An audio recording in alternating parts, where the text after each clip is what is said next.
और जबरदस्ती घसीट कर यहाँ से लेकर गए। आज जब वो लोग जंतर मंतर पे आपके बच्चों के लिए बैठे हैं तो आप घर में क्यों बैठे हो? आप उनके साथ जंतर मंतर पे क्यों नहीं हो? अब सोनम सर की जगह मैं इंडेफिनाइट हंगर स्ट्राइक पर बैठा हूँ। मैं अपना अनशन शुरू करने जा रहा हूँ और मेरे साथ हमारे साथ मारपीट करके, स्टूडेंट्स के साथ मारपीट करके सोनम सर को घसीट कर इन लोगों ने इनकी जिंदगी की सबसे बड़ी गलती की है। दिल्ली के जंतर मंतर पर चल रहे विरोध प्रदर्शन ने अब नया मोड़ ले लिया है। सोनम वांगचुक को जंतर मंतर से हटाए जाने के बाद आंदोलन और तेज हो गया है। अब citizens for justice and peace यानी सीजेपी के अभिजीत दिपके ने अनिश्चितकालीन भूख हड़ताल का ऐलान कर दिया है। वहीं आम आदमी पार्टी के राष्ट्रीय संयोजक अरविंद केजरीवाल ने भी लोगों से जंतर मंतर पहुंचकर आवाज उठाने की अपील की है। और उनके गुंडों ने सुबह सोनम सर को चुपके से यहाँ से उठाने की कोशिश की। जैसे गुंडे और क्रिमिनल्स लोगों को किडनैप करते हैं, वैसे सोनम सर को किडनैप किया और जबरदस्ती घसीट कर यहाँ से लेकर गए। उन्हें ये लग रहा था अगर वो सोनम सर को यहाँ से हटा देंगे, जबरदस्ती उठा ले जाएंगे तो ये आंदोलन खत्म हो जाएगा, आंदोलन कमजोर पड़ जाएगा। लेकिन अब सोनम सर की जगह मैं इंडेफिनाइट हंगर स्ट्राइक पर बैठा हूँ। मैं अपना अनशन शुरू करने जा रहा हूँ और मेरे साथ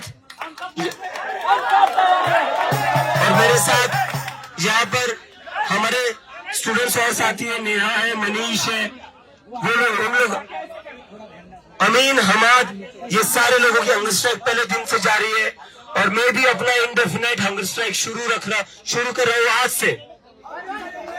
तो इस गलतफहमी में बिल्कुल भी कोई मत रहिए कि ये आंदोलन पीछे हटेगा, हम पीछे हटेंगे, इस गलतफहमी में मत रहिए। ये आंदोलन अब बहुत बड़ा होगा। इन लोगों ने बहुत बड़ी गलती की है, हमारे साथ मारपीट करके, स्टूडेंट्स के साथ मारपीट करके सोनम सर को घसीट कर इन लोगों ने इनकी जिंदगी की सबसे बड़ी गलती की है। इन्होंने प्रूफ दे दिया है कि ये लोग तानाशाह के लोग हैं। इन लोगों ने प्रूफ दे दिया है कि ये तानाशाह के गुंडे हैं। इन लोगों को लग रहा था ये हमारा आंदोलन खत्म कर सकते हैं, कमजोर कर सकते हैं, कमजोर नहीं होगा। मैं आज से अपना इंडेफिनाइट हंगर स्ट्राइक शुरू करने जा रहा हूँ। दिल्ली के सभी लोगों से मेरी अपील है, देश भर के सभी लोगों से मेरी अपील है, अब ये आंदोलन आपको आगे बढ़ाना है, आप लोगों को इसकी ताकत बनना है। तो मैं सभी लोगों से अपील करता हूँ, सभी के सभी लोग जंतर मंतर आइए। यहाँ से हमारा आंदोलन जारी रहेगा और जो हमारा 20 जुलाई का मार्च है वो हम करके रहेंगे।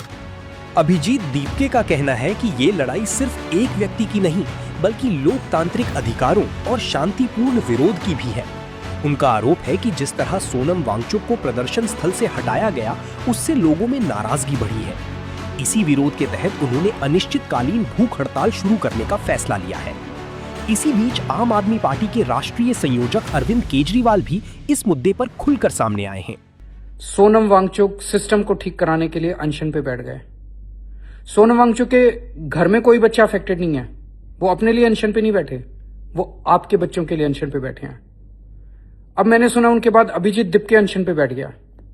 अभिजीत दिपके के घर में भी कोई बच्चा अफेक्टेड नहीं है, वो आपके बच्चों के लिए बैठा है। जब आपके घर में कोई बच्चा सड़े गले एग्जामिनेशन सिस्टम से अफेक्ट होता है तो आप खूब कंप्लेन करते हो, सरकार को गालियां देते हो, सिस्टम को गालियां देते हो। आज जब वो लोग जंतर मंतर पे आपके बच्चों के लिए बैठे हैं तो आप घर में क्यों बैठे हो? आप उनके साथ जंतर मंतर पे क्यों नहीं हो? आज अगर आप जंतर मंतर पे नहीं गए, आज अगर आपने उनके साथ मिलके आवाज नहीं उठाई, तो कल फिर अगर कोई एग्जाम लीक हो तो कंप्लेन मत करना। हमें सबको मिलके सड़क पे उतरना पड़ेगा, हमें सबको मिलके आवाज उठानी पड़ेगी। एक हो जाओ सारे, तभी ये सरकार सुनेगी, नहीं तो ये सरकार बिल्कुल नहीं सुनने वाली। ये पेपर भी लीक होते रहेंगे, हमारे बच्चे आत्महत्या भी करते रहेंगे और ये सड़ा गला सिस्टम ऐसे ही चलता रहेगा। अभी तुरंत जंतर मंतर पहुंचो। केजरीवाल ने लोगों से शांतिपूर्ण तरीके से जंतर मंतर पहुंचकर अपनी आवाज बुलंद करने की अपील की है। उनके इस बयान के बाद आंदोलन को लेकर राजनीतिक हलचल भी तेज हो गई है। कई सामाजिक संगठनों और विपक्षी नेताओं ने भी इस पूरे घटनाक्रम पर सवाल उठाए हैं। अब सभी की नजर इस बात पर है कि प्रशासन और प्रदर्शनकारियों के बीच आगे क्या बातचीत होती है और क्या इस विरोध का कोई समाधान निकल पाता है। इस पूरे मामले पर आपकी क्या राय है? क्या शांतिपूर्ण प्रदर्शन का अधिकार सुरक्षित रहना चाहिए? कमेंट करके अपनी राय जरूर बताइए। ऐसी ही हर बड़ी और ताजा खबर के लिए कनेक्ट हिमाचल को लाइक, शेयर और सब्सक्राइब करना ना भूलें। धन्यवाद।